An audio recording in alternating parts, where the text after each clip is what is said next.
नमस्कार साथियों, कैसे हैं आप सभी। आज एक बार फिर हम लोगों की मुलाकात हो रही है। साथियों, आज का जो हमारा विषय है वो है कि अभी हाल ही में हम लोगों ने गणतंत्र दिवस मनाई है। और हमारे कई साथियों को उसमें प्रश्न रहा है कि आखिर ये गणतंत्र का क्या मतलब है। गणतंत्र का मतलब क्या है। मेरे कहने का मतलब है कि गणतंत्र होता है कि जिसमें हम लोग एक गढ़ में बंधते हैं, एक एक संगठन कहा जाए, हम कहा जाए कि एक स्तर में हम लोग बन जाते हैं। मेरे कहने का मतलब ये है कि जैसे गणतंत्र का क्या मीनिंग ऑफ रिपब्लिक, आज हम लोग ये जानेंगे कि गणतंत्र का क्या अर्थ है, इसे कैसे समझा जाता है, क्या होता है। और साथ ही साथ आज हम लोग इस पर भी बात करेंगे कि आखिर क्या हम लोग गणतंत्र हो चुके हैं, क्या गणतंत्र अभी भी बाकी है। तो कई सारे सवाल हैं आज हमारे, जो आज हम आपके साथ डिस्कशन करूंगा। और साथ ही साथ मैं आज आपको इतने विस्तार से रिपब्लिक के बारे में बताऊंगा कि इससे हमारा एक टॉपिक भी क्लियर हो जाएगा। और यदि आप आईएएस पीसीएस की तैयारी कर रहे हैं तो आपको उसके लिए भी बहुत ही खास है। और कई बार तो हमने सुना है ना कि बच्चे भी पूछते हैं कि आखिर वर्थ मीन्स और जब हम 15 अगस्त मनाते हैं तो 26 जनवरी क्यों मनाया जाता है। ये बचपन में हमारे ऐसे कई सारे सवाल आया करते थे हमारे पास, हम उस पर भी बात करेंगे। आज भी हमारा जो सवाल रहेगा सब डिजिटलाइजेशन रहेगा, डिजिटलीकरण से रहेगा। मैं यहाँ पे नीचे नोट करूँगा, मतलब कि स्क्रीन पे टच करूँगा और आपके ऊपर स्क्रीन पे सारी चीज़ें दिख रही है। पहले सबसे पहले ऊपर लिखा है मीनिंग ऑफ रिपब्लिक, मतलब कि गणतंत्र का मतलब क्या है, इसे जानना है। इसको जानने और समझने के लिए हमने एक कार्यक्रम में बांटा है, उस पर भी हम लोग बात करेंगे और चर्चा करेंगे और उसको देखते हैं और समझते हैं कैसे होना है, क्या करना है। इन सब के साथ साथ आज एक और भी चीज़ हमें जाननी पहचाननी पड़ेगी कि आखिर गणतंत्र से देश का क्या संबंध हुआ और गणतंत्र होने में हमारे महान स्वतंत्रता सेनानियों ने अपने जीवन की आहुति दे दी, बलि अपने जीवन को जो है देश के समर्पित कर दिया। हमारा क्या दायित्व बनता है, इस तरह से मेरे पास कई सारे सवाल है। आइए आज हम लोग शुरू करते हैं, अब आगे बढ़ते हैं। तो अब आपके स्क्रीन पर देखिए 3 तारीख दिख रही है आपके ऊपर स्क्रीन पे। एक तरफ लिखा है 15 अगस्त, एक तरफ लिखा है 26 नवंबर और एक तरफ लिखा है 26 जनवरी। अब हम देखिए सामान्यता बताएं, 15 अगस्त लिखा है तो 15 अगस्त हमारे लिए क्यों इम्पोर्टेंट है, क्योंकि इस दिन क्या हुआ था, हमको आज़ादी मिली थी, हमारे देश को आज़ादी मिली। हमारा देश आज ही के दिन आज़ाद हुआ था और इस आज़ादी के मिलने से ही हमारे देश में क्या हुई, एक कहने का मतलब कि पहले क्या था ना कि हमारा देश ब्रिटिश इंडिया था, ब्रिटिश भारत। अब क्या है, स्वाधीन भारत। स्वाधीन मतलब कि अपने अधीन एक भारत है, इसे समझना है। तो 15 अगस्त 1947 को क्या है, आप लोग को देखिए स्क्रीन पर लिखा है साथियों, 15 अगस्त 1947। इस दिन हमें क्या मिला था, स्वतंत्रता प्राप्त हुआ था ना, स्वतंत्रता मिली थी। और अगले बार अगर हम 26 नवंबर, आप तारीख दे रहे हैं, मैं इसको अंडरलाइन कर रहा हूँ, ये तारीख पर ना देख के पहले 26 जनवरी की बात करें। आज के दिन की मतलब कि 26 जनवरी, जिस दिन आज हम लोग मतलब कि स्वतंत्रता दिवस मनाए हैं, इस दिन क्या हुआ था। 26 जनवरी को हमारे देश जो है संविधान बन के आज के ही दिन मतलब कि आज ही के दिन 26 नवंबर को, 26 जनवरी को ही जो है देश में लागू कर दिया गया था। लेकिन इसका पहले 26 नवंबर 26 नवंबर को हमारा संविधान बन के तैयार हो गया और इसे लागू किस दिन किया गया, 26 जनवरी को किया गया। और 26 नवंबर के ही दिन, इसी दिन हमारा, जिस दिन ये संविधान लागू किया गया था, इसी दिन हमारा सबसे बड़ा एक और कारण भी बनता है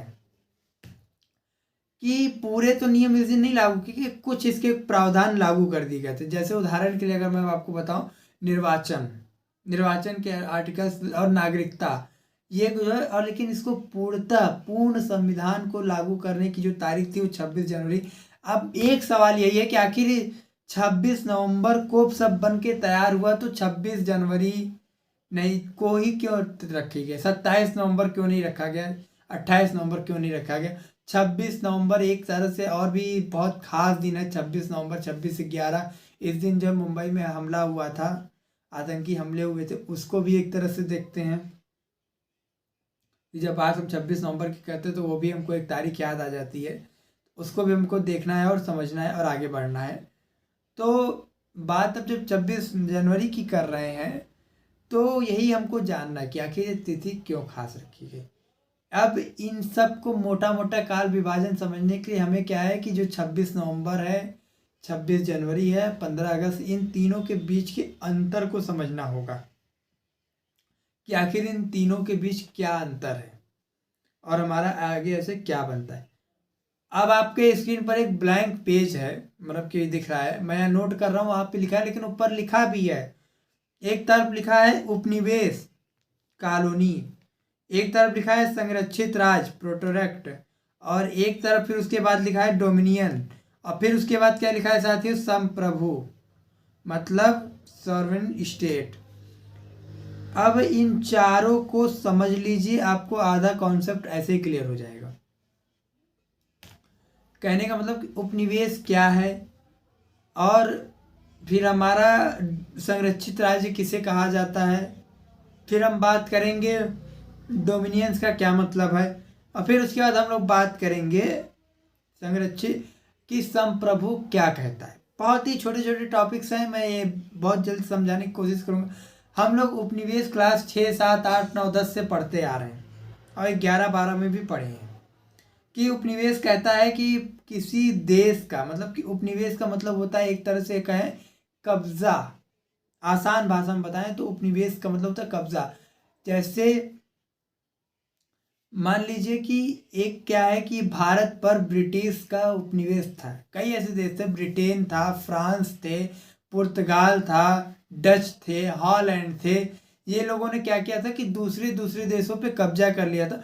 उपनिवेश के कहने का ये मतलब नहीं होता कि कब्जा कर लिए तो वहां से मार के भगा देंगे, बल्कि उनसे अपने कार्यों को करवाएंगे, अपने स्तर से उस सभी कार्यों को करवाना ही क्या कहलाता है, उपनिवेश कहलाता है। इसे हम क्या कहते हैं, उपनिवेश। ऐसा देश जो किसी अन्य के नियंत्रण में हो, किसके, किसी अन्य के नियंत्रण में हो। उदाहरण के लिए भारत को देख लीजिए। भारत क्या था हमारा कि जब आज़ादी से पहले ब्रिटेन, इंग्लैंड के महाराज, मतलब कि ये एक ब्रिटिश के नियंत्रण में था, ब्रिटेन इंडिया कहलाता था। वहाँ के लोग जो है यहाँ पे डिसाइड करते थे कि यहाँ क्या करना है, क्या नहीं करना है, कैसे करना है, क्या होगा। इसका निर्धारण कौन करता था, ब्रिटेन करती थी। फिर क्या हुआ आगे चल के, ये तो उपनिवेश था। अभी आपको और आगे समझाते हैं बेहतर तरीके से, पहले आप एक छोटे छोटे कॉन्सेप्ट को समझते चलिए। फिर आया हमारा संरक्षित राज्य। संरक्षित राज्य कहता है कि ऐसा देश जो किसी अन्य देश के आधिपत्य हो। कहने का मतलब मेरा साथियों कि अब आप देखिए, एक मान लीजिए कि एक है S1 और एक है S2, ठीक। S1 का यहाँ पे जो लिखा है इसका मतलब किसी स्टेट से नहीं है, स्टेट 1, स्टेट 2। यहाँ स्टेट जो है ये नहीं कह रहा है कि स्टेट का मतलब कोई राज्य, प्रदेश, इस तरह की बात नहीं। स्टेट का एक कंट्री से यहाँ पे तात्पर्य, किससे का संबंध है, कंट्री से। तो हमने जो S1 और S2 लिखा है यहाँ पर, तो S1 क्या है, बड़ा देश है, ठीक। S1 क्या है, बड़ा देश है। S2 क्या है, छोटा है। तो इसने S1 ने S2 से क्या कहा कि भाई तुम आओ हमारे उसमें मिल जाओ, आओ हमारे उसमें जुड़ जाओ, और एक तरह से आगे चल के अब एक नया वो करते हैं। आपको जो करना है आप वो करिए, हमें आपके देश में कोई वो नहीं, बस आपके कुछ चीज़ें हम हैंडल करेंगे। जैसे हम क्या करेंगे, एक्सटर्नल करेंगे, मतलब एक्सटर्नल विदेश के जितने भी आपके यहाँ विदेश से रिलेटेड, मतलब कि अदर कंट्री से जो भी संबंध है वो संबंध हमारे रहेंगे, जैसे हम चाहेंगे उसको करेंगे। डिफेंस, वहाँ पे जो सैन्य व्यवस्था है वो सैन्य शक्तियाँ जो हमारी शक्तियाँ रहेगी, मतलब कि जो भारत की है वही, मतलब कि S1 की जो जितनी भी शक्तियाँ S2 की वही शक्तियाँ रहेंगी, इसमें कोई डाउट नहीं है। तो S2 ने कहा कि चलिए ठीक है, मैं आपकी देखता हूँ, पहले मैं इसको देखूंगा फिर आपके में ऐड होऊंगा। तो S1 ने क्या किया कि S2 को प्रोटेक्ट कर दिया, मतलब एक संरक्षित राज्य कर लिया। अब S2 क्या है कि अपना झंडा लगा रहा है, अपने तरह से रह रहा है, अपनी भाषाएं बोल रहा है, अपने जो कर रहा है कर रहा है। बस S1 ने क्या किया, यहाँ पे दो चीज़ें की। दो चीज़ें कौन कौन सी की साथियों, नंबर 1 पे किया कि S1 जो है S2 को एक्सटर्नल मतलब कि विदेश के जितने भी आंतरिक मामले वो S1 के उस अधीन हो गया, और सैन्य व्यवस्थाएं जो थी वो S1 के अधीन हो गई। सैन्य व्यवस्था मतलब कि वहाँ जितनी सैनिक रहेगी, पुलिस प्रशासन रहेगा, जो भी सेनाएं रहेंगी वो किसकी रहेंगी, डिफेंस, मतलब कि डिफेंस किसका रहेगा, S1 का रहेगा। तो यही किया S1 ने S2 के साथ और हो गया। कहने का एक, अगर एक लाइन में, एक वाक्य में अगर मैं इसकी परिभाषा आपको कहूँ तो ऐसा देश जो किसी अन्य देश के आधिपत्य हो, नियंत्रण में हो। आधिपत्य में, नियंत्रण तो उसका खुद का ही रहेगा, खुद का चलेगा और खुद का होगा। ठीक साथियों, जैसे उदाहरण के लिए देखें तो सिक्किम जो था, जब सिक्किम तो हमारे भारत का हिस्सा था नहीं, उसको तो लाया गया था, तो उसके साथ क्या किया गया था, प्रोटेक्ट किया गया था, संरक्षित किया गया था, इसलिए सिक्किम हमारे उसमें आया था। अगला अब हम लोग बात करें साथियों डोमिनियंस की। डोमिनियन, डोमिनियन का क्या कहने का तात्पर्य, देखिए डोमिनियन में भी अगर हम बताएं तो यही एक ही बात है जो हमने आपको स्टेट 1 स्टेट 2 से बताया ना। जैसे मान लीजिए कि स्टेट 1 एक बहुत बड़ी फैमिली है, ठीक, मैं नोट कर रहा हूँ, दिख रहा है आपको। स्टेट 1 एक बहुत बड़ी फैमिली है और इसी स्टेट S1 में S2 भी है, S1 S2 एक में है, ठीक। अब S2 कह रहा है कि हमको अलग कर दो। अब हम अलग रहेंगे, अलग होके अपना सारा काम करेंगे और हमें तुम S1 से कोई ताल्लुकात नहीं रहेगा। कहा जाए जब कोई देश दो भागों में बंटता है, मतलब कि पूर्णतः वो S1 से जो है S2 स्वतंत्र हो जाता है, तो उसे क्या कहा जाता है, डोमिनियन कहलाता है। कैसे कि अब जो है अभी तक क्या था कि S1 स्टेट 1 और स्टेट 2 क्या थे, आपस में थे, सारे डिसीजन दोनों मिलकर लेते थे। लेकिन अब क्या हुआ, अलग अलग हो गए और अपने सारे डिसीजन तब क्या करने लगे, अलग तरीके से लेने और समझने लगे। ये हमारा क्या किया, स्टेट 1 और स्टेट 2 में दोनों में मतलब कहा जाए तो डोमिनियंस का मतलब होता है बंटवारा। भारत यही कहा, जैसे उदाहरण के लिए देख लीजिए तो हिंदुस्तान और पाकिस्तान का क्या हुआ, डोमिनियन हुआ है। हम लोग कहते हैं कि 15 अगस्त 1947 को हमको आज़ादी नहीं मिली है, बल्कि हमें क्या हुआ, हमारा डोमिनियंस हुआ, हम लोग जो है दो भागों में बंट गए हैं। और डोमिनियंस का एक तरह से और अगर हम आपको बताएं तो ये कहते हैं कि जब तक, अभी हम आगे आपको भारत के ऊपर भी डिस्कशन करेंगे और आपको हम बताएंगे, समझाएंगे कि आखिर कब क्या क्या कैसे रहा। ठीक साथियों, अब हमारा अगला है संप्रभु। संप्रभु है। अब संप्रभु में क्या बताया जा रहा है, संप्रभु का कहने का मतलब होता है कि अंतिम फैसला स्वयं, निर्णय, अंतिम निर्णय स्वयं का हो, संप्रभु कहलाता है। कहने का मतलब कि पहले अब क्या था कि विदेशों में क्या, मतलब कि पहले क्या था कि अंतिम फैसला, मतलब कि जो देश स्वयं लास्ट डिसीजन, कोई किसी भी चीज पे अंतिम निर्णय स्वयं ले, वही संप्रभुत्व कहलाता है। हमारे संविधान के प्रस्तावना में भारत एक संप्रभु और अखंड राज्य है, इसका उल्लेख किया गया है, आपने उसमें देखा और समझा है, तो वही चीज हमारी यहाँ पर बताई गई है। अब ये चारों के बारे में हम लोगों ने समझ लिया, ठीक। अब हमें ये समझना है, अब आपके आगे एक स्क्रीन पर दिख रहा है कि हमें ये समझने की जरूरत है कि इन चारों में आखिर हम कब क्या क्या बने रहे। इन चारों में मतलब कि हम कब, हमारा भारत उपनिवेश में रहा, मतलब कि कब कॉलोनीज में रहा, कब हमारा भारत प्रोटेक्ट हो गया, संरक्षित राज्य में आया, और कब हमारा भारत जो है डोमिनियंस हुआ, और कब हमारा भारत संरक्षित, मतलब कि संप्रभु, संपूर्ण स्वयं के निर्णय से संपन्न हुआ। इसे समझना और जानना है। अब आइए हम लोग इसके ऊपर भी विचार करते हैं। तो सबसे पहले इसको समझने के लिए आपके स्क्रीन पे आप देख रहे हैं कि हमने एक जर्नी में बांट दिया है, जो कि 1947 से 1950 के बीच की जो जर्नी थी, मतलब कि जो समय था, इसी को हमने जो है इन चारों चीज़ों को समझने के लिए हमने बांट रखा है और बांट दिया है।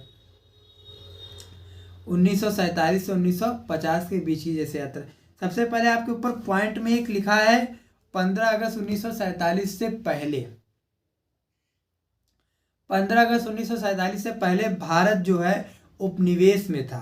तो हमने उपनिवेश में, उपनिवेश के कहने का मतलब ये है कि सबसे पहले भारत के ऊपर, मतलब कि स्वयं का अधिकार, उपनिवेश मतलब वो ब्रिटिश के अधीन था। यहाँ का जो भी निर्णय लेता था ब्रिटेन की सरकार लेती थी, ब्रिटिश लेता था, ये इसलिए क्या था, उपनिवेश राज्य में था। हमने चार चीज़ों के बारे में आपको बताया, उपनिवेश के बारे में बताया, संरक्षित राज्य, डोमिनियंस और प्रोटेक्ट, सॉरी संप्रभु। इसे समझे। अब इसी के स्तर पे हम आगे की चीज़ें समझ रहे हैं और जान रहे हैं। तो जब भारत 15 अगस्त 1947 से पहले भारत हमारा क्या था, उपनिवेश राज्य था। उपनिवेश में मतलब कि ब्रिटिश सरकार के अधीन था। तब सारे नियम कानून ब्रिटिश के चलते थे। वो जैसे चाहते थे हम लोग उस स्तर से यहाँ की हमारी आर्थिक व्यवस्था थी, आर्थिक प्रणाली थी, हमारे ऊपर जो नियम लागू थे वो सब ब्रिटिश रूल थे, ब्रिटेन के रूल थे। उसके बाद पढ़ा दूसरे नंबर पे आपके लिखा है इंडियन इंडिपेंडेंस एक्ट के बारे में आपको बताया गया है। पॉइंट नंबर 2 में इंडियन इंडिपेंडेंस भारतीय स्वतंत्रता अधिनियम, यही नियम 15 अगस्त 1947 को लागू किया गया था। तब से हमारा भारत जो है आज़ादी में आया था। एक पॉइंट और भी अगर मैं आपको यहाँ समझाऊं तो मैं आपको बता दूं कि आपको पता है कि 15 अगस्त की तारीख क्यों रखी गई थी। पॉइंट ये ना कि साथियों 15 अगस्त 1947 की तारीख इसलिए आज़ादी की रखी गई थी क्योंकि 18 जुलाई 1947 को ब्रिटेन के मतलब इंग्लैंड के जो महाराज कहा जाएगा, अभी क्या है महारानी है वहाँ की, ब्रिटेन के जो सम्राट थे, तो वो इंग्लैंड के जो मतलब के जो सम्राट थे किंग जॉर्ज, तो उन्होंने क्या किया था कि 18 अगस्त 1947 को हस्ताक्षर किया था, बिल पास किया था। और वही एक तारीख आ गई थी कि 15 अगस्त 1947 को हमारा देश आज़ाद होगा और हमारे भारत में ये नियम भारतीय स्वतंत्रता अधिनियम जो है लागू कर दिया जाएगा। अधिनियम का मतलब कि ये एक्ट जो है लागू हो जाएगा और तब से हमको क्या होगी, आज़ादी मिल जाएगी। एक पॉइंट ये समझ गए हम लोग। एक पॉइंट और समझते हैं इस पे। एक और पॉइंट समझने का क्या कहने का मतलब है कि जब 15 अगस्त 1947 हो गया, हमारा 2 पॉइंट हो गया। भारतीय स्वतंत्रता अधिनियम के बारे में भी मैं आपको आगे विस्तार से बताता हूँ। तीसरा एक पॉइंट आया है अब हमारा मेकिंग ऑफ कॉन्स्टिट्यूशन, मतलब कि संविधान के भारत में जो संविधान भी बनेगा और संविधान की जो है पूरी व्यवस्था की जाएगी। ये भी एक हुआ था कि संविधान सभा का गठन किया गया है, संविधान बनेगा। 9 दिसंबर 1946 को हमारे संविधान की पहली बैठक हुई थी और 6 दिसंबर 1946 को हमारा संविधान बन के तैयार हो गया था पूरी तरह से। ये बात हम लोग पहले समझ चुके हैं और जान चुके हैं। अब बात है कि जब ये चीज़ें हो गई तो फिर आगे क्या हुआ।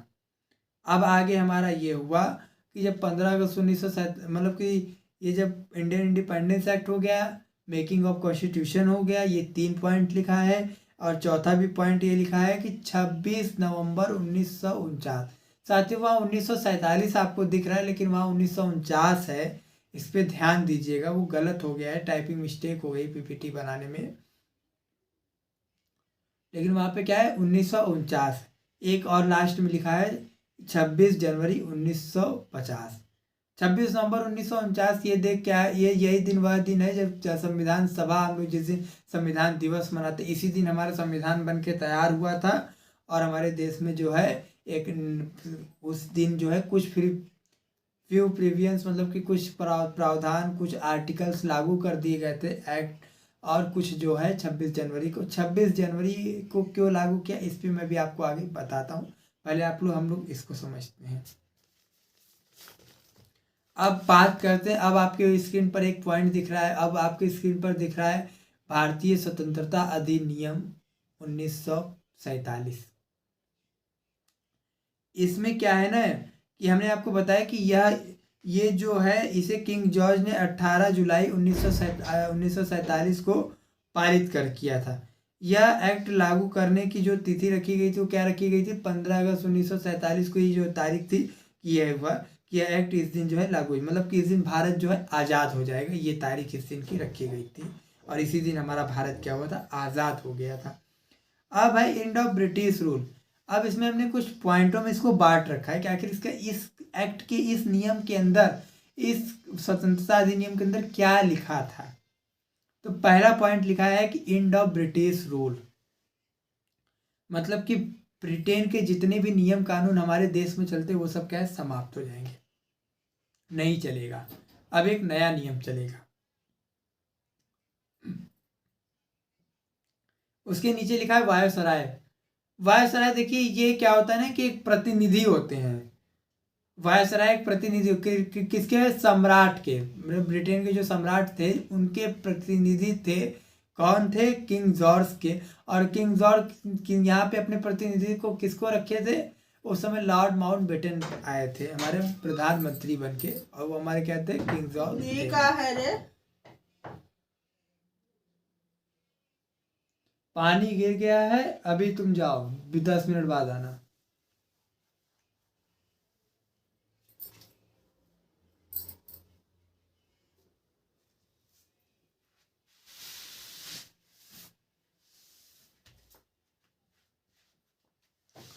किंग जॉर्ज मतलब कि उस समय हमारे वहाँ के क्या थे? सम्राट थे। और अभी कौन है? महारानी है।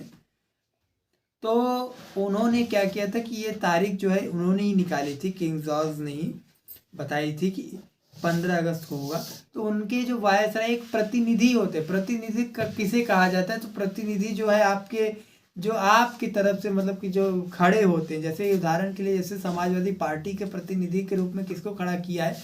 अखिलेश यादव को खड़ा किया है। बीजेपी ने किसको खड़ा किया है? योगी आदित्यनाथ को।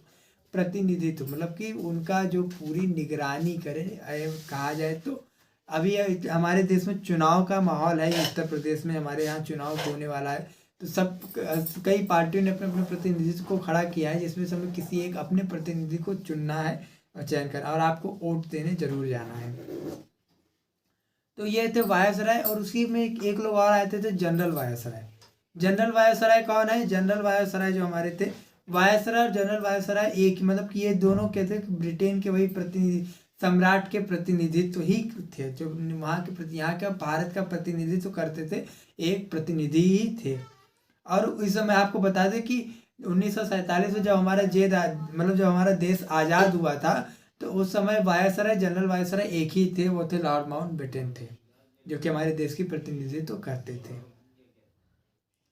आसान भाषा में प्रतिनिधि क्या होता है? जो वहाँ का प्रतिनिधित्व, निगरानी करता है, डिसीजन लेता है, देख रेख करना है, क्या होता है? प्रतिनिधित्व कहलाता है। और उसे जो करे वो प्रतिनिधि कहलाता है। ठीक साथियों, अगला एक हमने 3 पॉइंट जाना। नंबर 1 पे जाना इंडो ब्रिटिश रूल, फिर आया वायसराय और फिर जनरल वायसराय। और इसमें था भारतीय शासन अधिनियम 1935। जब तक अपने देश में नियम कानून नहीं लागू मतलब बन जाता, संविधान नहीं बन जाता, तब तक हमारे देश में जो नियम चलेगा वो 1935 के ही सारे आर्टिकल्स चलेंगे। आपको बता दें, संविधान में 1935 के भारतीय शासन अधिनियम से बहुत लगभग 200 आर्टिकल वहीं से लिए गए हैं। बहुत बड़ा भाग है, और वही नियम चलेगा। और सरकार चाहे तो इसको चेंज करके नया भी कर सकती है। जो उस समय अंतरिम सरकार हमारी बनी थी वो।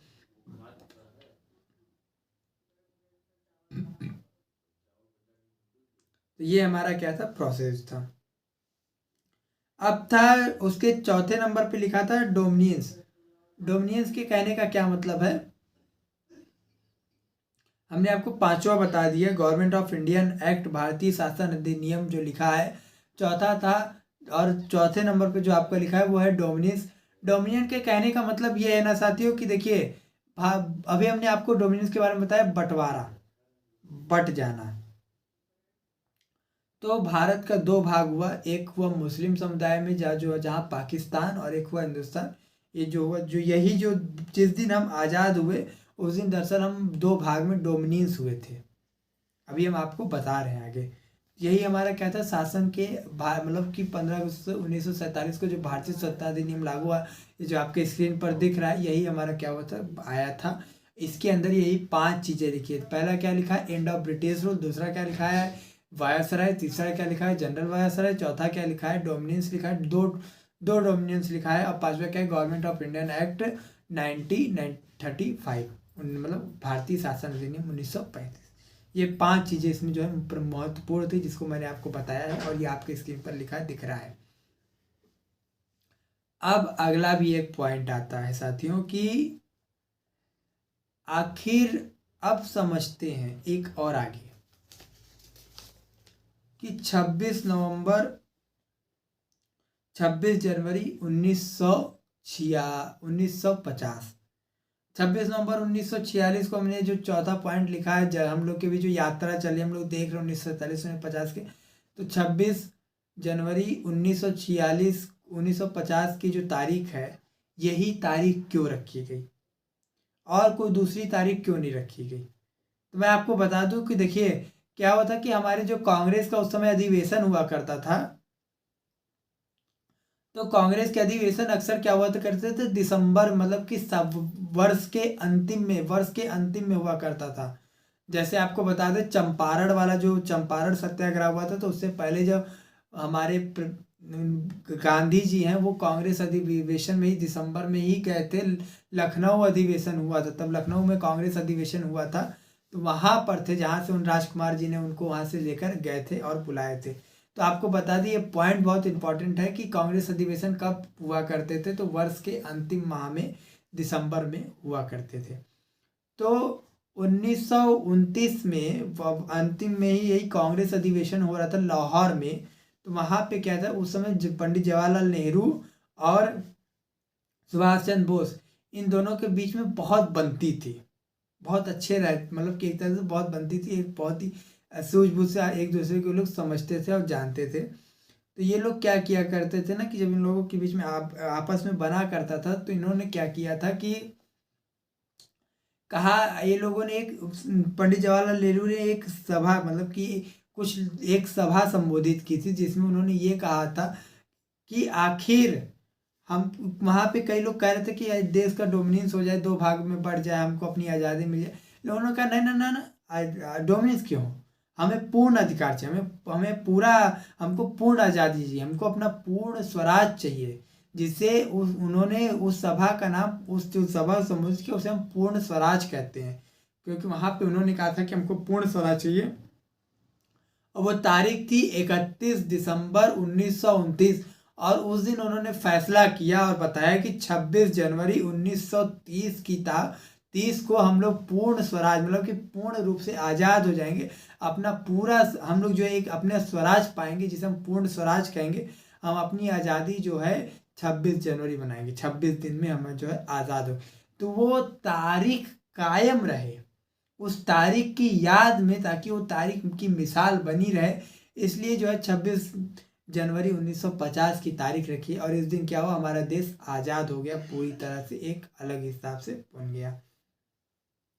अब एक पॉइंट और आता है साथियों, आपको एक और चीज़ हम बता दें, ये जो आज़ादी मिली हमें, इस आज़ादी के बाद से क्या हुआ कि आर्टिकल 1995 में जो अंतिम का आर्टिकल जो लिखा है उसमें 1995 में यही तारीख ही लिखा है कि 26 जनवरी 1950 को यह लागू होगा। और उसके पहले जितने भी एक्ट चल रहे हैं वो सब क्या है, खारिज, मतलब कि जो भारतीय शासन अधिनियम 1935 गवर्नमेंट ऑफ इंडियन एक्ट 1935 जो लागू है, उसे जो है रद्द खत्म कर दिया जाएगा, और ये जो है चालू हो जाएगा।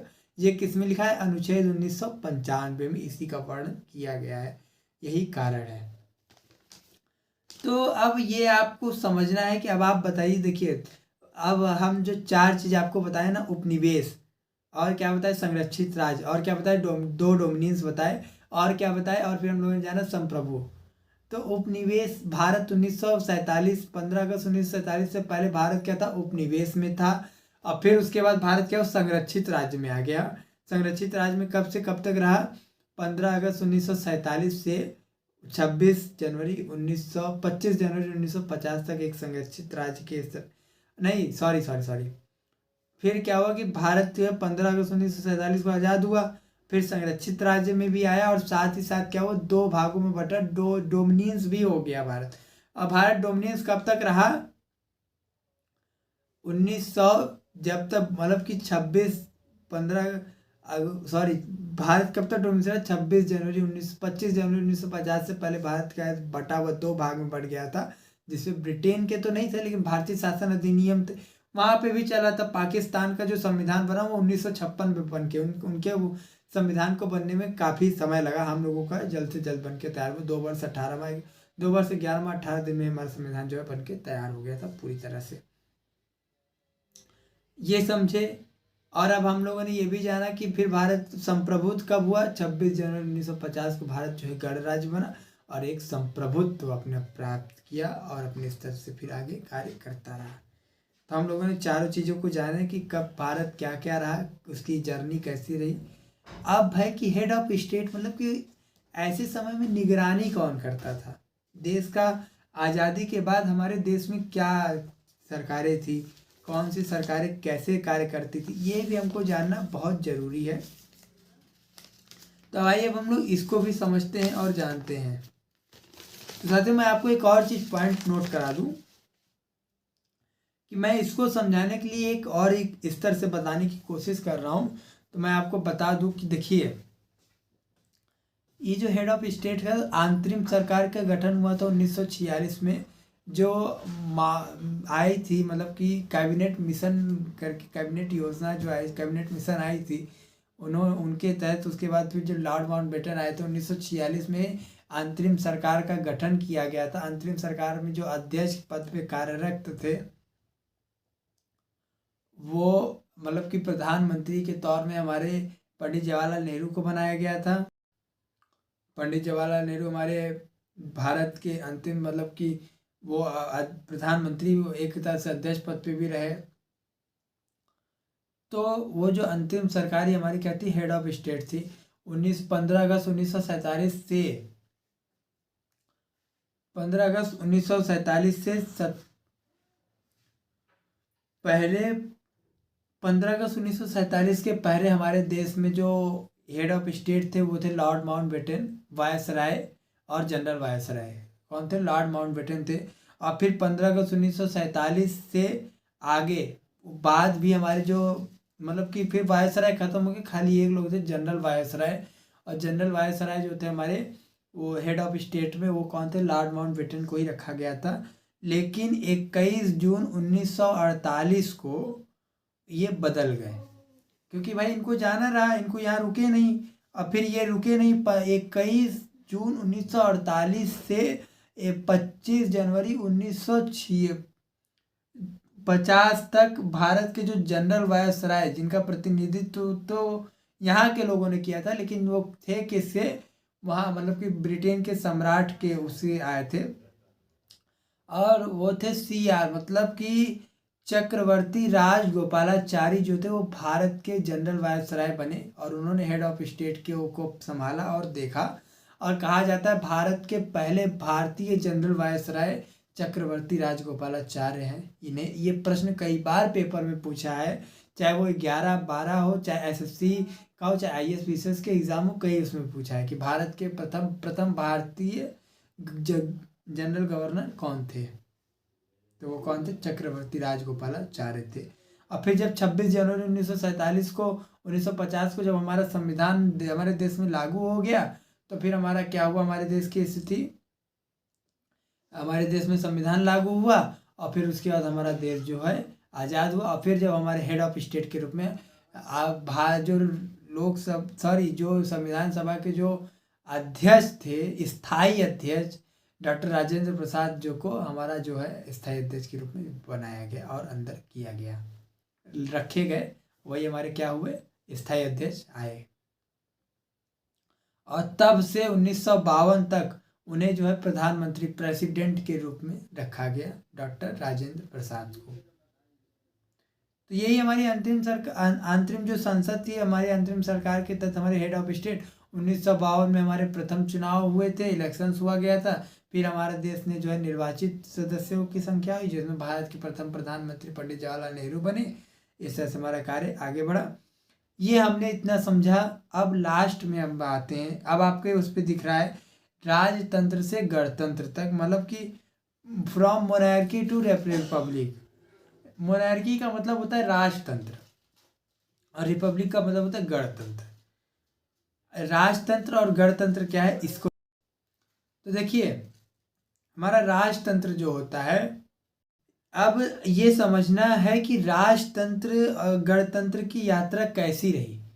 मतलब कि हमारा देश क्या था? ब्रिटेन के सम्राट, मतलब एक दूसरे के अधीन था। और फिर अब हमारा देश क्या है? गणतंत्र, एक रिपब्लिक है। तो आपको बता दें कि पहले तो पॉइंट हमको ये समझना जरूरी है। आपको ये जो रिपब्लिक शब्द है यहाँ पे एकदम ध्यान से नोट करिएगा, बहुत इंपॉर्टेंट है। हमारे कहने का मतलब बहुत इंपॉर्टेंट है। ये इंपॉर्टेंट इसलिए है ना कि देखिए, रिपब्लिक का मतलब होता है, ये रिपब्लिक, हमारे रिपब्लिक शब्द जो है ये लैटिन भाषा का एक शब्द है जो कि 2 शब्दों से मिल के बना है, रेस प्लस रेस और पब्लिका।